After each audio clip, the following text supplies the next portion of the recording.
देख रहे हैं भारत 24 और मैं हूं आपके साथ शाजिया निसार। वक्त हो चला है दिन की सबसे बड़ी बहस का।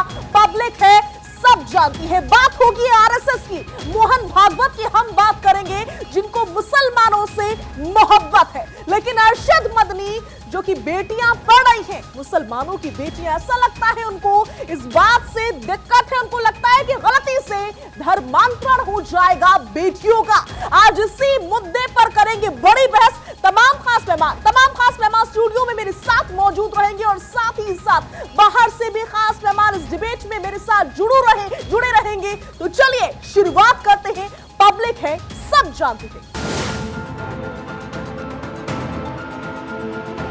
देश में अमन पैगाम रहे, इसके लिए आरएसएस पूरे हिंदुस्तान को जोड़ना चाहता है। हिंदू मुस्लिम सब एक समान का संग संदेश दे रहा है। खुद आरएसएस प्रमुख मोहन भागवत भी कह चुके हैं कि हिंदुस्तान में मुस्लिमों को डरने की जरूरत नहीं है। वो यहां बड़े आराम से रहे, लेकिन वो पूर्वजों की आस्था में लौटना चाहते हैं तो लौटे। लेकिन जमीयत उलेमा हिंद के प्रमुख दारुल उलूम देवबंद के सदर मौलाना सैयद अरशद मदनी को एजुकेशन को लेकर के समस्या खड़ी हो गई है। एक नया ही राग उन्होंने छेड़ दिया है। उनका कहना है कि एजुकेशन से मुस्लिम लड़कियां धर्म से भटक जाएंगी, क्योंकि वो एजुकेशन मुस्लिम लड़कियों को धर्मांतरण की तरफ ले जा रहा है। सुनियोजित तरीके से मुस्लिम लड़कियों को निशाना बनाया जा रहा है। इसलिए को एजुकेशन सिस्टम पर जल्द से जल्द रोक लगे। तो ऐसे में सवाल सबसे बड़ा कि असली नफरत कौन फैला रहा है, रिपोर्ट आपके सामने रखती हूं।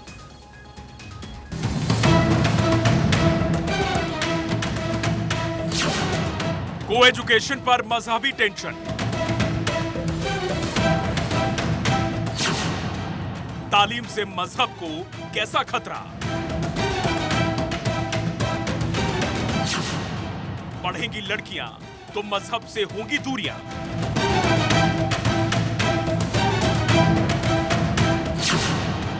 हिंदुस्तान में मुस्लिम महफूज तो को एजुकेशन पर कैसा भटकाव।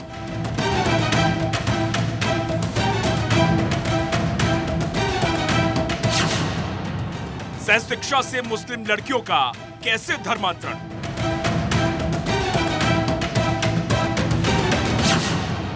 अमन की बात तो मौलाना क्यों बेचैन। और अब सवाल यह उठता है कि हिंदुस्तान में मुस्लिमों के महफूज होने की बात कही तो जा रही है, अमन की बात पर मौलाना क्यों बेचैन है? क्यों मौलाना मदनी को एजुकेशन पर मजहबी टेंशन नजर आ रही है? आखिर तालीम से मजहब को कैसा खतरा दिखाई पड़ रहा है? सवाल ये भी, अगर पढ़ेंगी लड़कियां तभी तो मजहब से होंगी दूरियां, ये भी सवाल है क्या?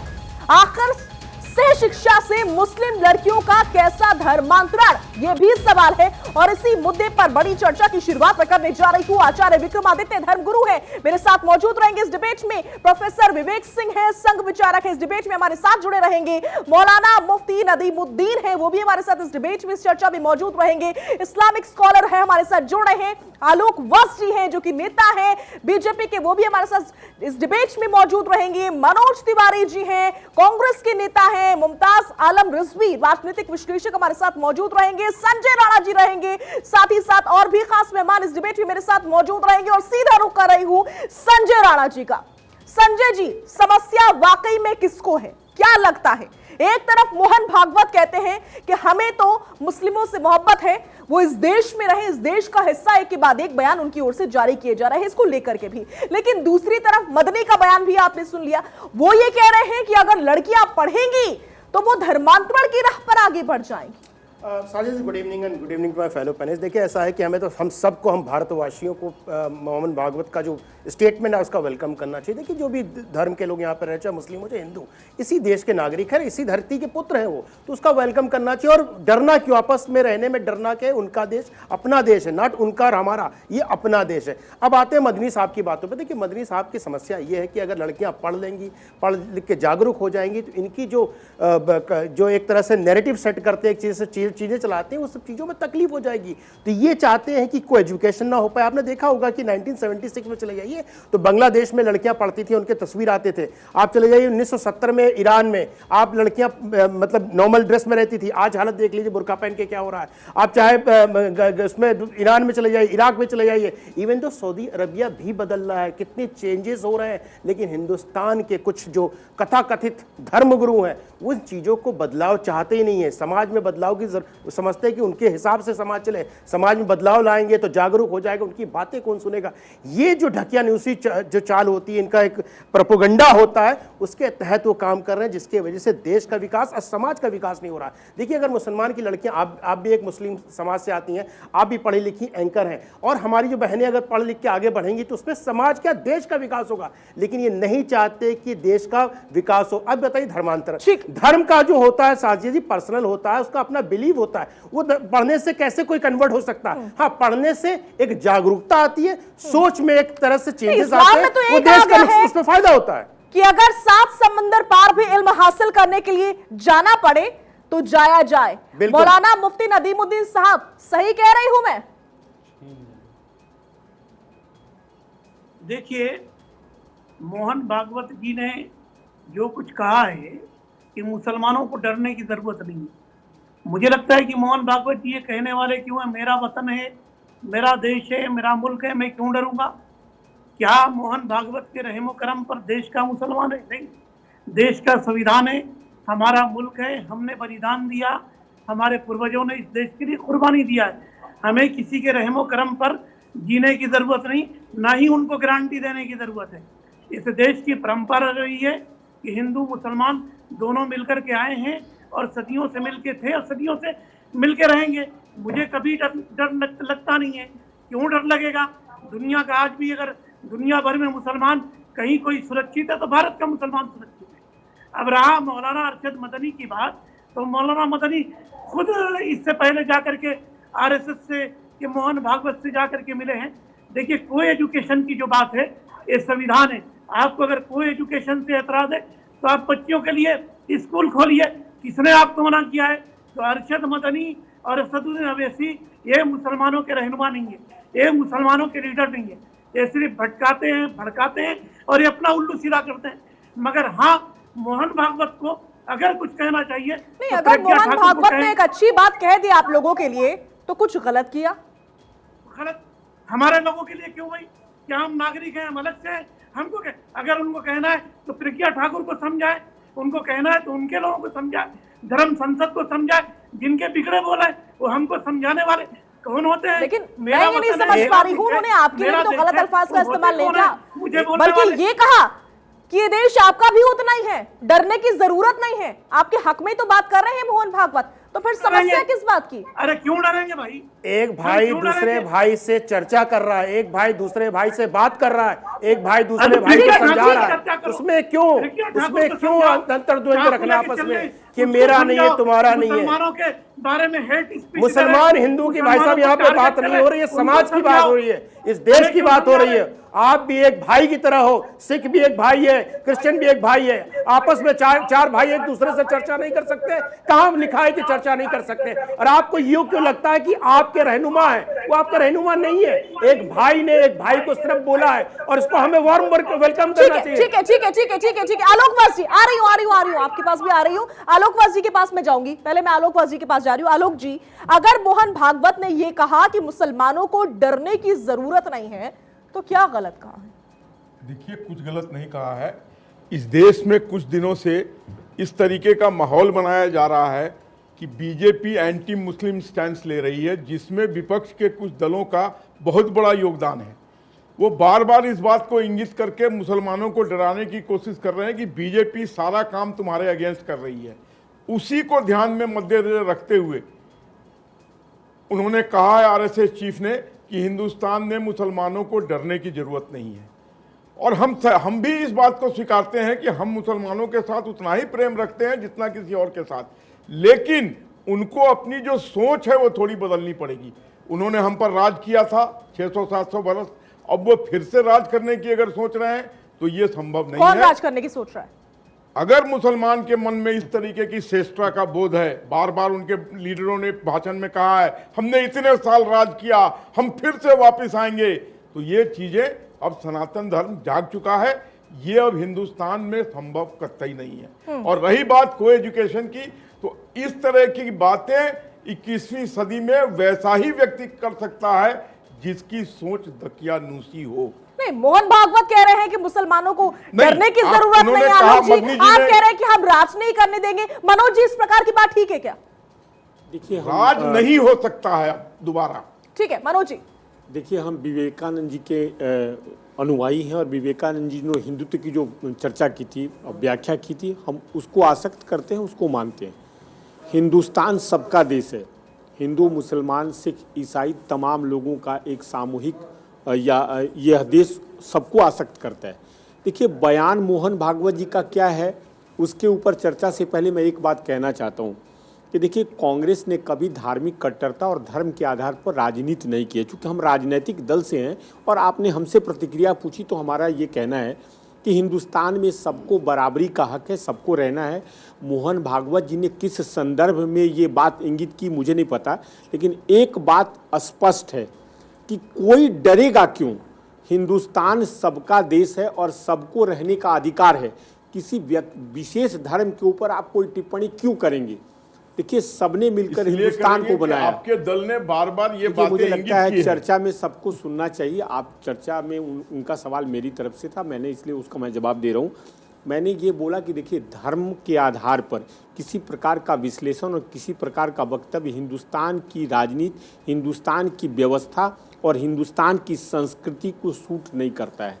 इसलिए हम बार बार कहते हैं कि हमारी चर्चाएं जो होनी चाहिए वो सामाजिक सद्भाव की खातिर होना चाहिए, सबके विकास की खातिर होनी चाहिए। देखिए, एक चीज़ से मैं इत्तेफाक नहीं रखता, मैं बिल्कुल स्पष्ट बोल रहा हूँ कि हर लोगों को शिक्षा ग्रहण का अधिकार होना चाहिए, लड़कियां हो चाहे किसी भी मजहब से हो। जब तक समाज में जागरूकता पैदा नहीं होगी, समाज के लोग शिक्षित नहीं होंगे, समाज आगे नहीं बढ़ेगा, चाहे वो हिंदू समाज हो या और यही बात मुझे भी लगता है समझनी चाहिए। मुमताज आलम जी, क्या यही बात नहीं है? इस्लाम में तो यही कहा गया है ना कि अगर 7 समंदर पार भी जाना पड़े इल्म हासिल करने के लिए तो जाइए, इजाजत है आपको। लेकिन यहाँ पर मदनी साहब ये कह रहे हैं कि को एजुकेशन धर्मांतरण की ओर लड़कियों को आगे बढ़ाती है। जाहिर रहे तो लड़कियों को मतलब ऐसा है, 7 समंदर नहीं, चीन कहा है कि अगर चीन भी जाना पड़े, चूंकि चीन जब पहुंचना बहुत मुश्किल था तो इसलिए कहा गया था। नंबर 1। नंबर 2 ये कि अभी हमारे भाई साहब कह रहे थे, लड़कियों को पढ़ना चाहिए या नहीं? आपने मुझे तो करेक्ट कर लिया, शायद आपको तसल्ली हासिल हो गई। देखिए, अभी मुझे इन्होंने बताइए कहा कि क्या मदनी साहब चाहते हैं कि लड़कियां जाहिल रहे? ये सवाल है मेरा। बिल्कुल, अगर आपको ये लगता है कि को एजुकेशन से ही लड़कियां पढ़ लिख जाएंगी, लड़की लड़के साथ रहेंगे तभी एजुकेशन हासिल हो सकती है, तो फिर गुरुकुल में भी लड़कियों को साथ साथ बिठाला जाए, तो फिर जमीयत उलमा हिंद या दारुल उलूम देवबंद में भी साथ साथ बिठाला जाए।